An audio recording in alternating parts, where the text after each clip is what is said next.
Alors, que dites-vous aux gens qui ont l'impression d'arriver trop tard ou qui voient le prix à 70 000 $ et qui ont l'impression d'avoir raté le bateau? Cela dépend de ce que c'est. Je veux dire, la vérité est la seule chose que je préconise. C'est si vous avez une partie de votre portefeuille que vous n'avez pas besoin, si vous avez de l'argent dont vous n'avez pas besoin pendant 4 ans et que vous souhaitez la conserver pendant plus de 4 ans, entre 4 ans et le reste de votre vie, c'est votre portefeuille d'investissement long terme. Vous en prenez une partie et vous achetez du Bitcoin, qui est une propriété numérique. Si vous vouliez un portefeuille diversifié, je dirais que vous achetez des biens immobiliers locatifs ou des biens immobiliers que vous allez détenir comme réserve de valeur. Peut-être que vous achetez un panier d'actions de haute qualité qui, selon vous, durera une ou plusieurs décennies. Ou vous achetez l'indice S&P. Et puis, vous achetez des objets de collection, des trophées, des actifs que vous voulez conserver toute votre vie. C'est normalement ce qui se passe dans ce panier d'actifs à long terme. Je pense que la propriété Apex, donc la meilleure de la race humaine, est le Bitcoin. Bitcoin est le Manhattan du cyberspace. Et si vous pensiez investir à Manhattan, c'est une bonne métaphore. La question est de savoir s'il est trop tard pour investir à Manhattan. Était-ce trop tard en 1680? Non. Était-ce trop tard en 1776? Non. Était-ce trop tard en 1865? Non. Était-ce trop tard en 1914? Non. 1945? Non. 1976? Non. 2000? Non. Quelle est l'histoire et pourquoi Manhattan? C'est parce que Manhattan est construit sur une île. Il y a une quantité limitée de terre. C'est le nexus, le centre du réseau commercial nord-américain ou du réseau commercial occidental. Tout le monde qui a de l'argent et du pouvoir veut traverser ou doit traverser Manhattan à un moment donné. C'est le cas depuis des centaines d'années. Tous ceux qui ont acheté un bien immobilier à Manhattan l'ont acheté à quelqu'un qui l'a payé moins cher que le prix actuel. Et pourquoi cela continue-t-il d'augmenter? Il continue d'augmenter parce que nous continuons à imprimer plus de devises. C'est vrai. Et donc les actifs rares et désirables augmentent pour toujours. Et dans ce cas, Bitcoin est un investissement plus sûr que Manhattan. Je pense que oui, parce que Manhattan est en concurrence avec Tokyo et Londres et Paris, et Manhattan n'est qu'une ville physique. Bitcoin est le centre du numérique. C'est le centre du commerce numérique ou de l'économie numérique. C'est comme une capitale. C'est comme la capitale. C'est le point de connexion de toute l'économie numérique et elle a séduit tout le monde sur Terre, parlant toutes les langues. On pourrait la considérer comme une ville de 276 blocs de maisons, 276 blocs de large, 276 blocs de profondeur, soit la racine cubique énergétique de 21 millions. Et lorsque vous achetez un Bitcoin, vous n'achetez qu'un seul de ces blocs. C'est le nombre qu'il y aura pendant 100 ans, 1000 ans, auquel personne ne s'attend. Il n'y en aura pas plus. Et pourquoi est-ce une chose utile à acheter? Parce que Bitcoin a réussi le test de Bernard Arnault. Le test de Bernard Arnault dit que si j'ai beaucoup d'argent, dans quoi je dois investir?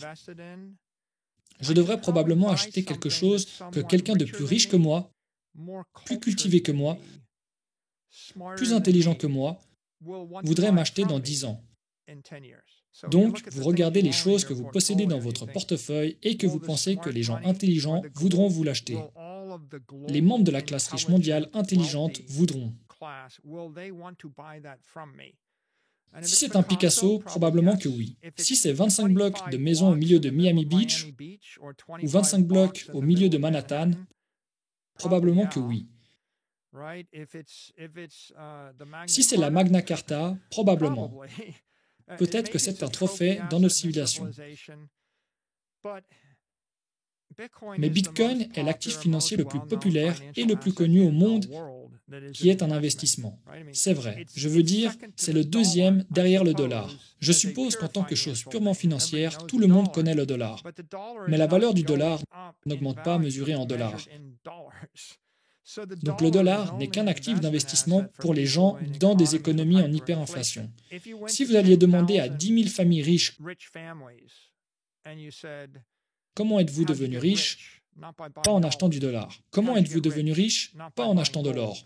Et maintenant que vous êtes riche, qu'est-ce que vous allez acheter? Des dollars? Non. De l'or?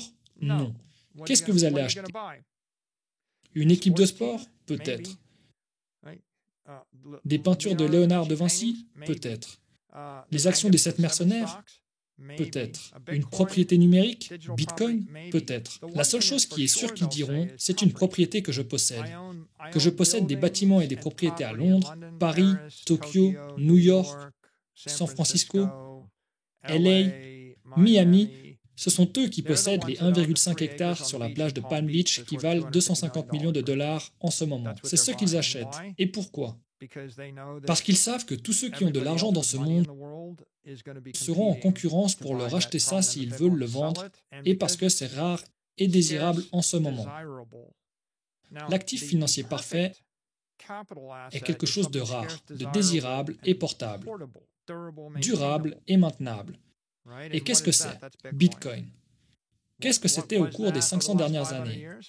Peut-être un trophée d'art si vous êtes une personne riche et que vous êtes au milieu d'une économie hyperinflation, en Argentine, en Russie ou au Nigeria.